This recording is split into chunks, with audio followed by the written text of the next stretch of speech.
Okay, let's unpack this. Today we're diving deep into a topic that honestly feels like it's about the very fabric of how we learn and understand. It's not really about a specific technology, or a historical event. It's more about the process of knowledge itself, how we grapple with, well, immense complexity sometimes. Yeah, absolutely. And how we turn it into something clear, valuable, and genuinely useful for you. We all deal with information overload, right? Constantly. So this deep dive is kind of about the blueprint for cutting through all that noise. Absolutely. And what's truly fascinating here, I think, is how our sources push us to think about this challenge, not in a simple linear way, A to B to C, Right. but, well, recursively. That's the word they use. Recursively. Yeah, it's about layers upon layers of understanding, each one informing the next, kind of creating this rich, evolving mental model. Like building blocks, but maybe ones that reshape the earlier ones. Exactly. Think of it maybe like a spiral staircase of knowledge, not just a straight path forward. Recursively is definitely the key word here then. Our mission for this deep dive is really to explore the principles of effective knowledge curation. And we're using the very guidance provided to us as our source material. It's a bit meta. Oh, it is a bit meta. We'll be dissecting this, well, fascinating conceptual framework, one that describes how to distill complex information into coherent, engaging narratives. For any subject, really. And if we connect this to the bigger picture, this framework is presented as an interpretive compass. An interpretive compass. Yeah, guiding the way towards what they call epistemic accessibility and listener resonance. Okay, that's a bit of a mouthful. It is. But it's really just a blueprint for making knowledge truly stick, make it useful to you.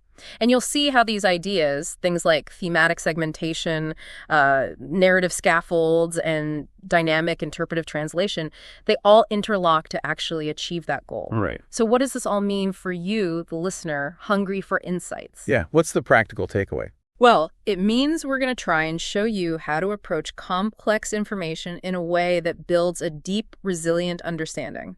Whether you're learning about, astrophysics or historical events, or even something complex like advanced AI, the principles should apply. Okay, so it's about a fundamental approach to learning itself. Precisely. So our core directive for this deep dive, and really maybe for how we should think about knowledge itself, is this phrase. Try not to think linearly. Try to think recursively.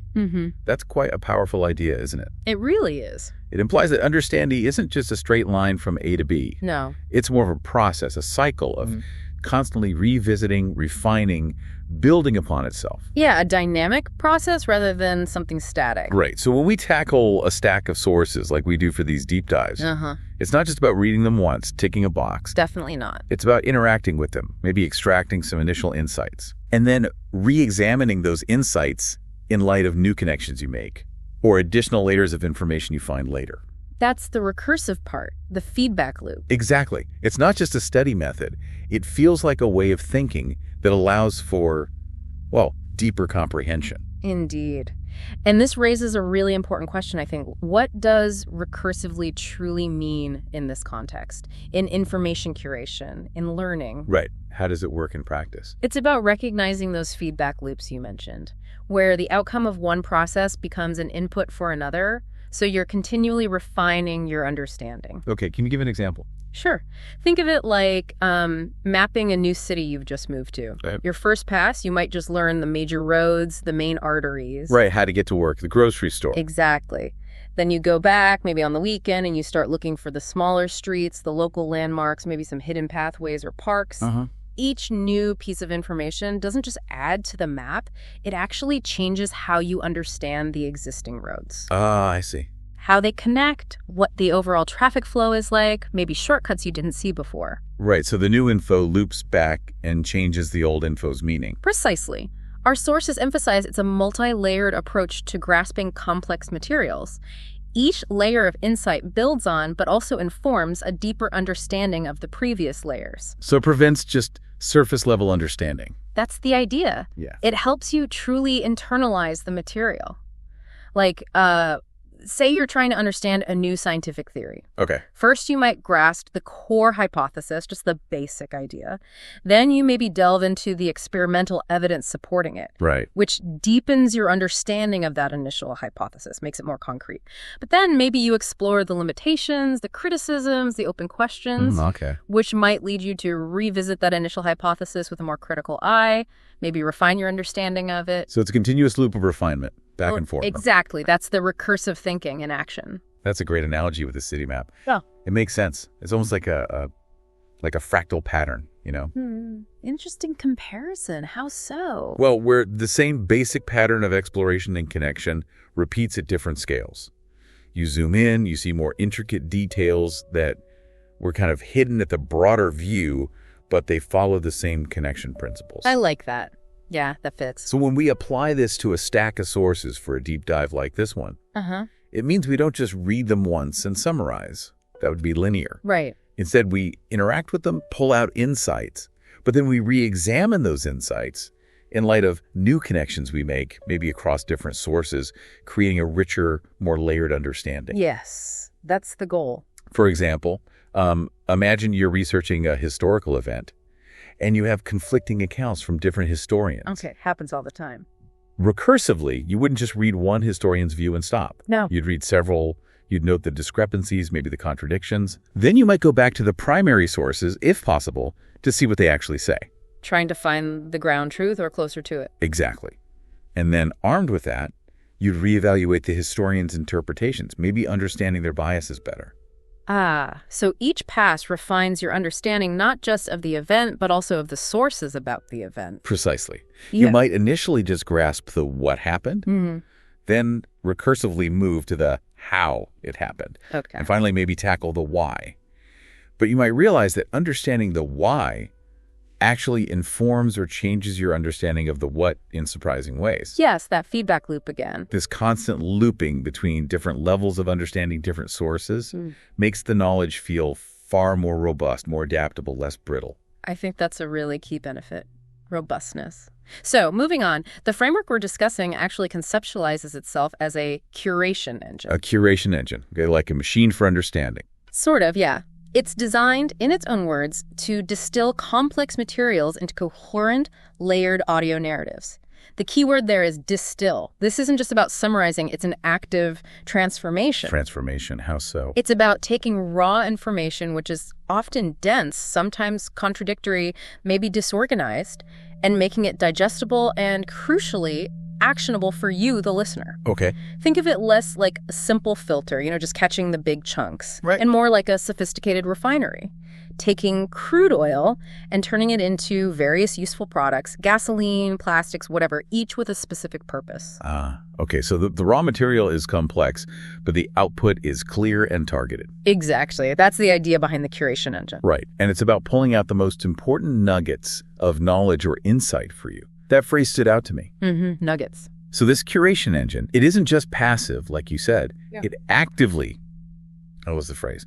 It prioritizes clear, logical, thematic segmentation that emphasizes key insights and critical analyses. Yes, that's crucial. So break that down. Thematic segmentation. Okay.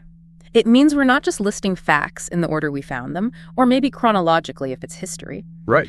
Instead, we're identifying the big ideas first, the core themes, the crucial takeaways, and then organizing everything around those themes. Okay, so structure follows theme, not just sequence. Precisely. It's like, imagine a skilled editor taking a rambling manuscript, maybe a first draft, right, and shaping it into a compelling story. They ensure every paragraph, every chapter, contributes to the central theme or argument. Right, cutting out the stuff that doesn't fit. Exactly. So, for instance, if you're trying to grasp the nuances of, say, climate change policy, which is incredibly complex. Hugely complex. Yeah. A linear approach might just list every single policy proposal from every country. You'd be overwhelmed. Totally. A thematic approach, driven by this curation engine idea, would identify core themes first, like perhaps mitigation strategies, adaptation measures, international cooperation, carbon pricing. Okay, big buckets. Right. and then it would group the related policies under each theme. That makes the whole complex landscape much more navigable and easier to understand. That makes sense. You get the structure first. Yeah. And what's fascinating here is that emphasis on thematic segmentation, like we said, rather than just chronological or source-by-source presentation. Organizing around core ideas makes it more digestible, yes, but also more memorable for you. Memorable because? Because themes provide mental hooks. They create a structure in your mind to hang the details on. Okay. And the framework says we aim to build progressively while reinforcing core concepts. Build progressively. Meaning, as we move through the material, maybe from one theme to the next, you're constantly deepening your grasp of the main takeaways. We keep linking back. Okay, so reinforcement is key. Absolutely. Consider learning, say, a new programming language. Sure. You wouldn't just read the entire manual cover to cover, right? That would be insane. No, definitely not. Instead, you'd break it down thematically. You'd learn about variables, then maybe loops, then functions, data structures, and so on. Right, modular learning. Exactly. And each theme builds on the last. As you learn about functions, for example, you reinforce your understanding of variables because you see how they're used inside functions. Okay. The connections reinforce the concepts. Precisely. Similarly, in a deep dive like this, we try to ensure that new information connects back to what you've already heard. We create, hopefully, a robust mental model for you. This progressive layering ensures that even when we introduce a really complex idea, you ideally have the foundational knowledge already in place, making it less overwhelming. And this isn't just about dry facts either. I remember the source mentioned balance. Yes, finding that crucial balance. Our sources tell us to balance summaries with memorable details and examples. It's about giving you enough context, maybe some illustrative color, without just drowning you in details. Right. The goal is sparking those aha moments. Right. Exactly. Think about trying to explain a complex scientific discovery, maybe something like CRISPR gene editing. Okay, yeah, complex. You could summarize the biochemical mechanism in a few dry sentences. And my eyes would glaze over. Probably. But if you add a memorable detail, like the analogy of it acting like molecular scissors that cut DNA. Okay, yeah, I've heard that. Or maybe a brief, powerful example of its potential application, like potentially curing a specific genetic disease. Right, makes it real. Suddenly, it becomes much more concrete, more impactful. It's those specific, well-chosen details that make the abstract tangible and really aid memory retention. It's about making knowledge sticky, as they say. Precisely, making it stick. And this whole process, really at its heart, is about active distillation. Distillation again. Yeah, it's about identifying what is genuinely most important in all the source material, extracting those crucial nuggets of knowledge or insight, the ones that truly make you well-informed, rather than just, drowning you in a sea of information. So it's not just shortening, it's about sharpening the focus. Exactly. Sharpening, not just shortening. It involves using a critical eye to determine what truly contributes to the core understanding for the listener. And, importantly, what might be interesting, but ultimately extraneous for the primary learning objective of this particular deep dive. Right. Cutting the nice-to-knows to focus on the need-to-knows. Kind of. For example, if you're trying to understand the economic impact of a big international trade agreement, right, the essential nuggets might be things like the predicted GDP growth, maybe the job creation or loss estimates, the effects on specific key industries. The big picture stuff. Right. Rather than, say, the intricate details of every single tariff schedule for every single product. That would be noise for most listeners. Definitely noise for me. So it's about prioritizing the signal over the noise, ensuring that every piece of information we present ideally adds significant value to your understanding. Okay, so we've used the curation engine to distill these core insights, these nuggets. What's next? The sources talk about building a narrative scaffold. Yes, the scaffold. This sounds like it's about how we actually present the information to you, the listener. Exact. So it's not just clear, but genuinely engaging. And, crucially, doesn't feel like you're just listening to an audio textbook. Right. Nobody wants that. It's about creating a compelling journey through the material. A story, in a sense, that hooks you and guides you logically from one insight to the next. Journey. Okay. This scaffold provides the structure that allows the deep dive to flow smoothly, hopefully maintaining your attention and ensuring a logical progression of ideas. So it holds everything together. That's the idea. The framework guides us specifically to Structure narration to build progressively while reinforcing core concepts. We heard that before, the progressive building and reinforcing. Yes, it applies here too, in the narrative structure itself. Yeah. It ensures that continuous flow of learning we talked about, where new information always connects back somehow to what you've already heard, reinforcing that mental model. Okay. Can you give an example of scaffolding in action? Sure. Imagine constructing a complex argument for a debate or maybe a legal case. Okay.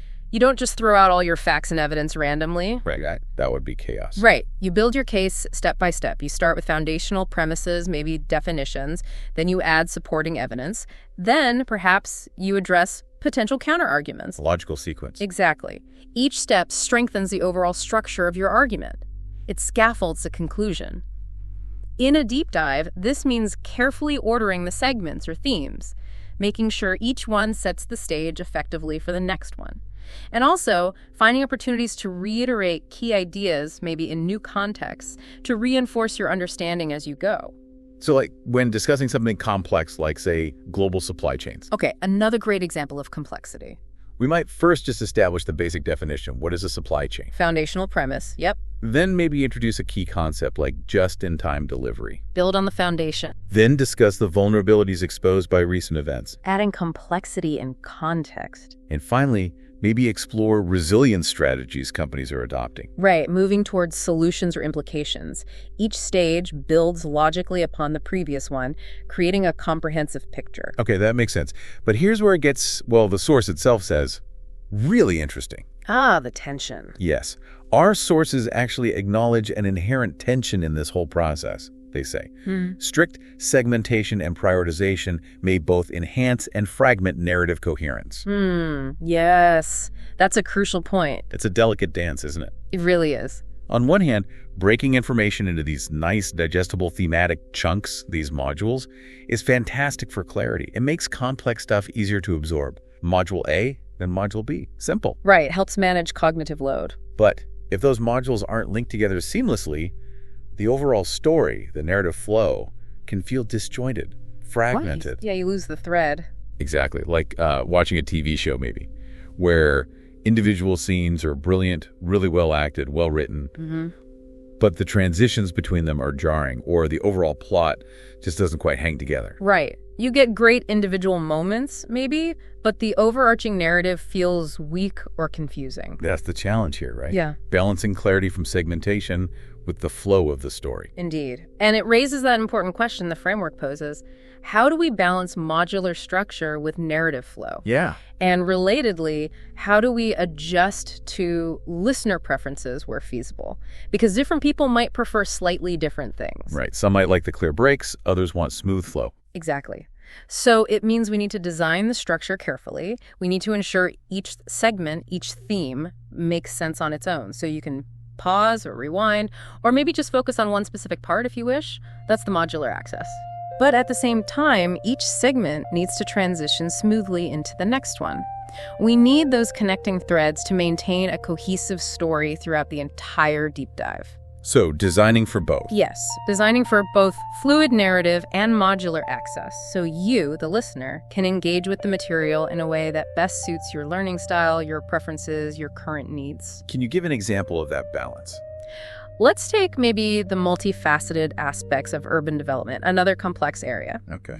We could have very clear segments on, say, housing, transportation, green spaces, and economic growth. Those are distinct modules. Right, logical themes. But to maintain narrative flow, we wouldn't treat them in complete isolation. We'd constantly draw connections between them. How so? We'd show how housing density impacts transportation needs, for example, or how creating green spaces might contribute to economic well-being or property values, or how transportation infrastructure enables economic growth.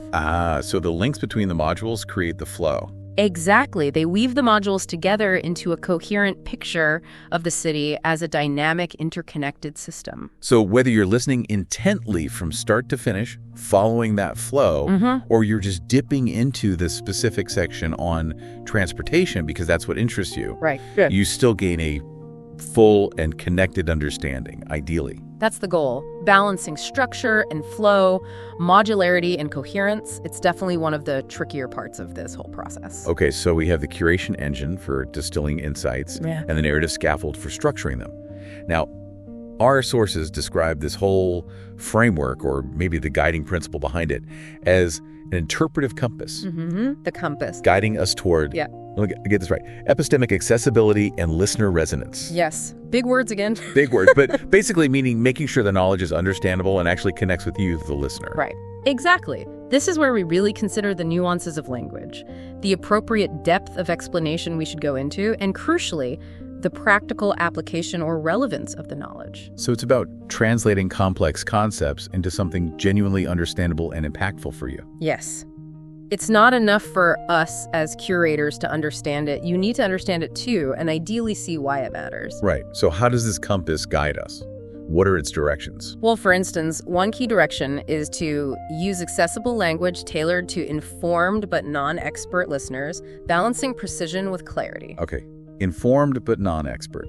That sounds like our target audience. Pretty much. It recognizes that while we absolutely want to be accurate and avoid dumbing things down, Right. Maintain integrity. we also need to avoid excessive jargon or overly academic language that could just overwhelm you, the learner, and make you tune out. Yeah. Jargon is a big turnoff. It can be. Imagine trying to explain a complicated legal ruling. You can't just read the verbatim text from the court decision, full of heretofores and complex legal terminology. No way. You need to translate it, explain the core concepts, maybe things like precedent or due process or whatever, in plain English, in a way that a non-lawyer can grasp, but crucially without losing the essential legal meaning or significance. That's the balance. Precision versus clarity. Exactly. Finding that sweet spot where we respect the complexity of the subject, but still make it approachable. So what does this mean for handling those inherently complex terms that sometimes you just can't avoid? Good question. The sources acknowledge this challenge directly. They caution that accessible language promotes understanding, but may risk loss of nuance for experts. If you simplify too much, you might lose something important. Right. So what's the solution? The guidance is to allow calibrated complexity aligned with audience knowledge level. Calibrated complexity. Sounds technical. What does it mean? It means we adjust the depth dynamically. We might explain a concept at a fairly high level first, just give you the general gist, the main idea. Okay, the basics. But then, if the context demands it, or if a particular source we're discussing goes deeper, we might dive a bit deeper ourselves. We add another layer of detail. But always keeping the listener in mind. Always. For example, if we're discussing the weirdness of quantum computing, Definitely weird. we might start by describing a concept like superposition, using an analogy, maybe like a spinning coin before it lands. It's neither heads nor tails, but kind of both at once. Okay, that's accessible. For most listeners, maybe that's enough to get the basic idea. But then if a specific source we're analyzing delves into something like quantum entanglement, Which is even weirder. right, we might then briefly explain it as, say, two particles becoming linked in such a way that they instantly affect each other no matter how far apart they are. Adding a layer of complexity. Exactly. We calibrate the depth. We try not to oversimplify to the point of being inaccurate, but we also try not to overcomplicate things to the point of confusion. It's a judgment call. Guided by the compass. Guided by the compass, yeah. Yeah. And another direction that compass points us in is to highlight practical implications and unresolved questions without oversimplifying, maintaining an engaging tone with varied pacing. Okay, lots in there. Practical implications. Yeah, why does this knowledge matter in the real world? Knowledge isn't just theoretical, right? It has consequences. It affects things. Right. And often, especially in complex areas, there are unresolved questions. Areas where understanding is still evolving, where experts disagree. So we shouldn't pretend we have all the answers. Absolutely not. The framework suggests we're not here to give you all the answers neatly tied up. We're here to equip you to ask better questions, perhaps, and to see how this knowledge might apply in practice. Okay, example. Let's say we're analyzing the impact of global inflation. Very relevant. We wouldn't just list dry economic indicators like the CPI change. No. We try to discuss how it actually affects your purchasing power, maybe the cost of your groceries, or the decisions your local businesses are having to make it relatable. Right, bring it home. And importantly, we'd openly acknowledge that economists still debate the best long-term solutions or the exact causes. This fosters a sense of ongoing inquiry, a realistic view of knowledge rather than presenting some fixed, immutable truth. Makes sense. keeps it dynamic. And makes the information feel more directly relevant to your life, hopefully encouraging a continuous engagement with the subject, even after you finish listening. Okay, and there was another crucial directive in there about filler. Ah, yes, the avoid filler instruction. The sources say, avoid filler, speculation, or extraneous content to maintain focus. Makes sense. Keep it tight, yet acknowledge that contextual elaboration can enhance engagement and comprehension for some listeners. Right, another tension. Yeah. Be concise, but also elaborate sometimes. How does that work? It is a tricky balance, isn't it? The framework suggests we manage these tensions by calibrating elaboration depth dynamically or through audience profiling. Okay, calibrating again. Meaning, we have to judge when a bit more context or a short anecdote might actually help clarify a point or make it more engaging, versus when it would just be unnecessary fluff that distracts from the core message. right. It's about relevance. Think about explaining the history of rock music. Okay. You could just list every important band and album chronologically. That would be concise, maybe, but probably pretty dry and overwhelming. Yeah, boring. Or you could tell a more compelling story. Focus on the cultural shifts, maybe the rivalries between bands, the technological innovations like the electric guitar or synthesizers that shaped the sound, bringing in specific, vivid anecdotes for flavor. That sounds much more engaging. Right. We'd aim for the latter approach, but crucially, making sure those anecdotes and that elaboration serve the narrative, illustrate a key point, and don't just distract or derail us. So it's about finding the narrative thread that helps connect the dots without adding stuff just for the sake of it. Exactly. Avoiding filler, but embracing useful context. And one more thing that struck me about this section, misinformation. Ah, yes. A critical concern. The framework mentions emphasizing source verification implicitly. What does that mean? How do we do that implicitly? It's a really interesting point. It acknowledges that we, as the curators presenting this deep dive, don't have direct control over the quality of the original source material given to us, or over the sources you might encounter elsewhere. Right, we work with what we're given. Precisely. So our role, guided by this framework's rigor, is to present the information from our shared sources impartially. We analyze it, we segment it, we build a narrative, but we do so with an implied intellectual honesty. We try to show our working, so to speak, by implicitly modeling a critical mindset. We might compare different viewpoints within the sources. We might highlight where evidence is strong or weak. We focus on logical structure. We're constantly asking ourselves behind the scenes, is this claim supported? Are there alternative perspectives mentioned? How reliable does this data seem within the context of the sources provided? So by being rigorous ourselves, we encourage the listener to be critical too. That's the idea. We aim to model that intellectual honesty, encouraging you to always consider the provenance, the potential biases, the reliability of any information you consume, whether it's from us, a news article, a research paper, even a social media post. So it's about fostering critical thinking skills in the listener. Exactly.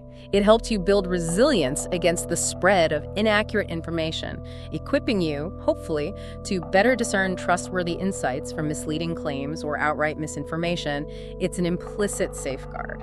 Okay, so thinking recursively, using the curation engine, the narrative scaffold, guided by the interpretive compass, it all leads to recognizing something fundamental, right? Which is? That no two learners are exactly alike. Absolutely fundamental. We all come to new information with different starting points, different backgrounds, different levels of prior knowledge, and honestly, different ways we just prefer to absorb information. Totally true. Learning styles, preferences, context, it all varies hugely. So our framework seems to embrace this diversity. It positions the narration itself, the act of presenting this curated knowledge, as a form of dynamic interpretive translation. Dynamic interpretive translation. I like that phrase. Me too. Huh. It helps us think about how to tailor the delivery for your unique experience as a listener. Yeah, it acknowledges that effective knowledge transfer isn't just about having accurate content. Right. It's also about the specific recipient, the listener, and how they can best process that content. So it's about meeting you where you are, intellectually and maybe even stylistically. Exactly. The framework explicitly instructs us to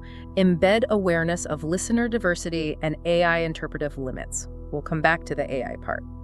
By structuring content to support both fluid narrative and modular access. There's that balance again. Yes. Yeah. Catering to varied comprehension styles and minimizing cognitive overload risks. Okay, so minimizing cognitive overload is key, making it easy to digest. Definitely.